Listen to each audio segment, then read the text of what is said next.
প্রীতি হালদার, আমি পঞ্চম শ্রেণীর ছাত্রী।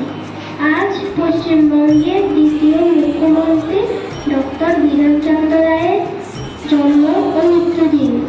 1882 সালে 1 জুলাই জন্মগ্রহণ করেন ও 1962 সালে 1 জুলাই মৃত্যু হয়। আমি আজ ডক্টর বিধানচন্দ্র রায়ের একটি বাণী পাঠ করছি।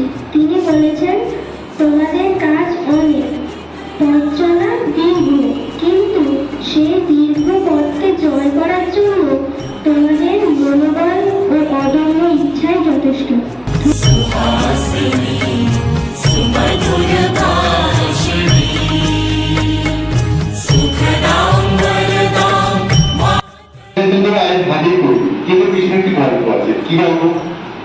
যখন তিনি ছাত্র ছিলেন, ডাক্তার লেখাপড়া করছেন, আস্তে আস্তে করে ডাক্তার হবেন, তো সেই সময় তার সাথে আরেকটি মেয়ে ডাক্তার এসে তিনি ছিলেন কল্যাণ।